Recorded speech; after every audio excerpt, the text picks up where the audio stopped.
When Kate's rental home was flooded in March, she found herself back in share housing. Someone my age, it's not ideal to be sharing a house, and finding a house by myself was going to be practically impossible, affordably. Kate says locals are desperate, fighting for the few houses that do become available through online groups.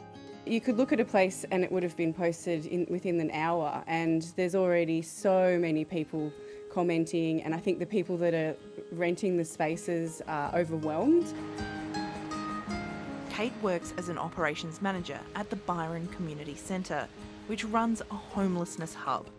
Fletcher Street Cottage, this is Louise. Her general manager explains they're witnessing an increase in locals, some with full-time jobs, coming in for help.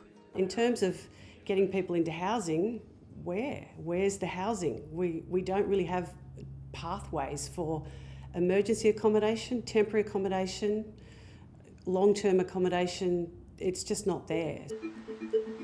The Byron Shire Mayor says a range of factors have exacerbated the rental shortage, including COVID sea changes and the floods which decimated the Northern Rivers region earlier this year. It's almost impossible. If we have a house that comes up for rent, you're sort of talking 100, 200 people sometimes go to those inspections. But Byron Bay is a tourist mecca, and there's a big demand for holiday homes. The Mayor wants to curb that trend. The biggest change in the last 10 years has been the advent of holiday letting platforms. That has seen a marked decrease in the long-term pool and a pretty rapid rise in the amount of short-term rentals that are available. It's now law for holiday houses to be registered in New South Wales. When there isn't a homeowner living there, the property can only be rented out for 180 days of the year. About 1,200 houses have been registered in the Byron Shire, but the Mayor believes there could be more.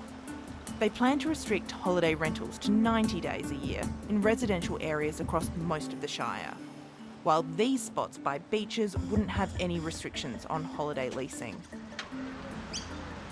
Colin Hussey, who manages more than 170 holiday homes in the region, isn't happy. He looks after this short-term rental in Broken Head, which would go for about $20,000 a week over summer.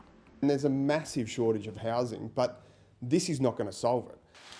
Colin heads up a group lobbying against the council's plans, and he says of the 800 owners he surveyed, only 4% would consider giving up holiday letting.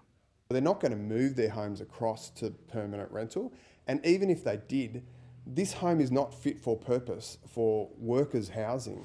4 rooms. Kate isn't sure what effect the Byron Council proposal will have on rental affordability. She knows it's divisive, but she says if things don't change, she and many others may be forced to leave the region they call home. I'm 40, I've got a great career. By all means, I should be a great prospect for, to be able to buy my own place. Or even to rent my own place by myself. Unless you've got wealth behind you, it's pretty unrealistic to think that that's possible.